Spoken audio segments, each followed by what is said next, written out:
It began as a quiet night in central Russia. Ordinary streetlights, the hum of distant traffic, people asleep behind curtains.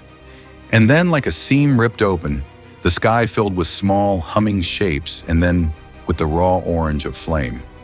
Neighbors posted shaky videos of explosions and a column of smoke rising from an industrial compound. A governor's terse message on social media confirmed firefighters were battling a blaze at a defense plant. Within hours, analysts would call it another sign of a new phase of long-range precision attacks. Drones, launched from far beyond the front lines, were striking deep into territory Moscow once thought safe. This wasn't a random accident or a malfunctioning boiler. It looked and was reported by multiple sources like a deliberate, targeted operation against a facility producing ignition devices and other components for ammunition. A place listed on sanctions lists and tied to the Russian military supply chain. The moment marked an escalation in both tactics and geography, bringing the war's logistics chain out of warehouses and onto the nightly news. Background: why factories matter in modern warfare. Wars are won or lost in factories, supply lines, and the quiet rooms where bullets are made and engines rebuilt. In the past decade, we've seen that modern conflicts hinge not only on frontline maneuvers, but on the capacity to feed an army, munitions, electronics, fuel, and spare parts. Factories that produce ignition caps, fuse, or specialized components are small in footprint, but outsized in importance. Each tiny device can be the spark that sets a shell or missile into motion. As Ukraine adapted to the demands of a protracted war, it also turned attention to undermining those logistical arteries. Long-range drone campaigns aim to degrade Russia's ability to replenish spent munitions and repair air defenses. Hitting production nodes is a way to multiply battlefield effect without an enormous kinetic force. The strike we're telling you about is emblematic. Not a frontline ambush, but a calculated disruption of the industrial base that feeds military operations. Analysts say this approach reflects a strategic calculus. Target the money, the materials, and the means, rather than only the men at the front. The target, the Murom instrument building plant and similar sites. The reported target in this incident was the Murom instrument building plant, a facility long associated with manufacturing ignition components and other military hardware. Public records and open-source intelligence show the plant supplied various state agencies and was under EU and Ukrainian sanctions because of its role in the war economy. Satellite imagery analysts and local reports later confirmed damage to at least one warehouse and adjacent buildings. The kind of infrastructure that stores finished components ready for shipment to depots and frontline units. For both sides, the identity of the target shapes the narrative. Kiev frames it as a legitimate military target undermining Russian war-making capacity, while Moscow emphasizes civilian safety and the dangers of escalation. For viewers trying to understand the strike's real-world implications, it's critical to see that the hit was not on a generic factory, but on a node explicitly tied to ammunition supply chains. The strike, how it unfolded that night. Witness accounts, local official statements, and open-source footage paint a similar sequence. In the hours after midnight, residents described the distinctive whine of small aircraft and then a series of blasts. Some videos show bright flashes and a column of smoke climbing into the pre-dawn sky. Regional officials spoke of multiple drones detected and of firefighting crews responding to a blaze that consumed roughly 700 to 800 square meters of facilities. Russian sources said air defenses and electronic warfare systems engaged several incoming UAVs. Ukrainian reporting and security sources later attributed the operation to long-range strike drones. Part of a growing arsenal Kyiv is using to reach strategic targets hundreds of kilometers from the front. The strike caused concentrated damage to storage in administrative buildings rather than mass casualties, according to official updates. Nevertheless, the psychological and operational impacts were immediate. The scene was less a pitched battle and more a surgical strike with strategic intent. Eyewitnesses, shaky footage, and local voices. When a drone attack happens far from a front line, the first public record often comes from locals. Phone videos, social posts, and eyewitness testimony. That night, amateur footage showed orange flames, firefighters silhouetted against glow, and residents questioning whether the blast was an accident.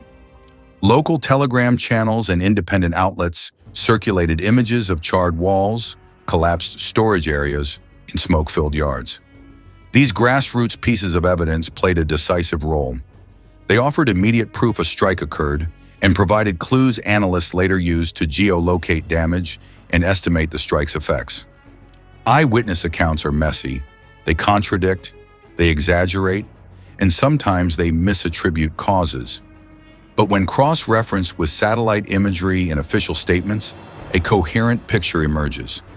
A targeted aerial attack damaged industrial structures and started a large fire. In short order, the internet supplied both raw emotion and data for investigators. Official reactions, Kyiv, Moscow, and the gray zone between official statements, matter almost as much as physical damage in modern conflicts. Kyiv, when it acknowledges such strikes, typically frames them as precision operations, targeting military infrastructure crucial to the enemy's war effort. Moscow, predictably, responded by stressing interception success, minimal damage claims, and invoking the specter of civilian risk and legal violation. Regional governors confirmed fires and damage, while the Defense Ministry emphasized that most drones were detected and neutralized. This tug-of-war over facts is a strategic battle in itself. Admitting a significant strike undermines public confidence and exposes vulnerabilities, while overclaiming interception success risks credibility when satellite images and independent reporters show otherwise. Both sides manage narratives to shore up domestic support and to influence international audiences, deciding whether to voice condemnation, restraint, or tacit approval. Smoke and satellites, how imagery confirmed what people saw. In the days after the attack, satellite imagery analysts and OSINT groups compared pre- and post-strike photos and concluded that a warehouse at the site had been destroyed.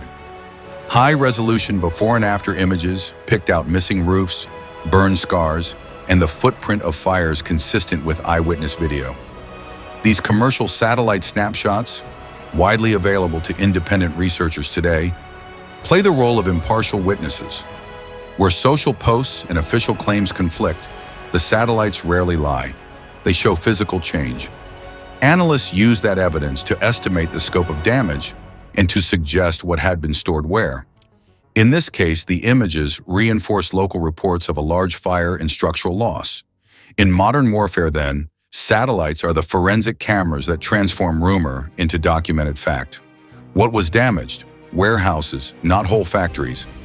Although dramatic footage of fire and ruined walls creates an impression of wholesale destruction, the evidence pointed to a more limited but strategically meaningful impact. The destruction of warehouses in specific production or storage buildings, not the entire industrial complex. A lost warehouse of ignition devices or finished components is a highly concentrated blow. Fewer square meters damage can translate into a significant delay in replenishment because those materials are specialized, regulated, and not easily replaced overnight. Moreover, damage to administrative buildings can slow logistics, shipment coordination, and record keeping, all of which ripple down supply chains. So while the factory as a whole might continue operations elsewhere, targeted damage at storage and key production nodes yields outsized military effects relative to the physical footprint destroyed. International reactions, allies, critics, and the legal debate. When deep strikes occur, international actors respond not only emotionally, but through policy. Western allies typically balance condemnation of strikes on civilian infrastructure with understanding of legitimate military targets. Some voice caution to avoid escalation. Neutral states might call for restraint, and international legal scholars debate proportionality and distinction under humanitarian law. In some cases, strikes that clearly target military production sites gain tacit diplomatic tolerance. In others, claims of collateral damage or civilian risk provoke condemnations and calls for restraint.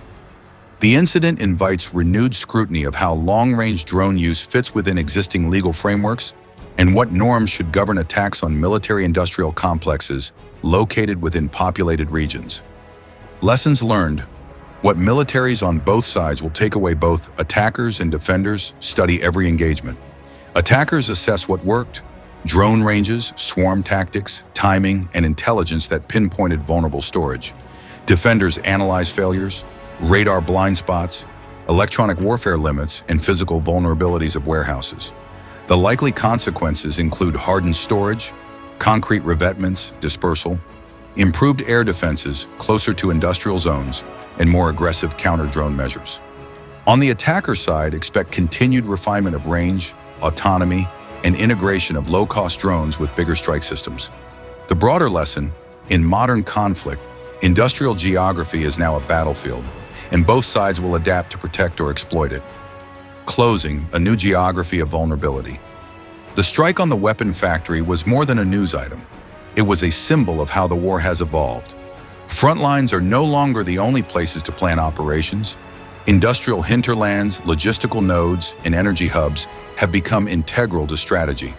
For residents of places like Murom, nights once safe are now punctuated by the whine of drones and the glare of firefighting lights. For military planners, the episode is a lesson in risk, adaptation, and the growing role of precision aerial tools in shaping the course of conflict. And for the rest of the world, it is a reminder that modern wars reach deep into societies, touching factories, families, economies, and the rules we thought governed battlefield behavior. Stay informed, verify sources, and demand clarity. If this narrative matters to you, don't let headlines alone settle your view. Verify with independent sources, check satellite confirmations, and weigh multiple accounts before forming conclusions. Share responsibly. When you post or repost footage, include context and labels. Don't amplify raw clips without verification. Support independent journalism and open-source investigators who piece together the facts from images, satellite data, and first-person reporting. If you follow this channel, subscribe for deep dive explainers that unpack events like this one, how they happened, why they matter, and what they mean for the people on the ground. Share this video, comment with questions, and join the conversation. Because understanding is the first step toward thoughtful response.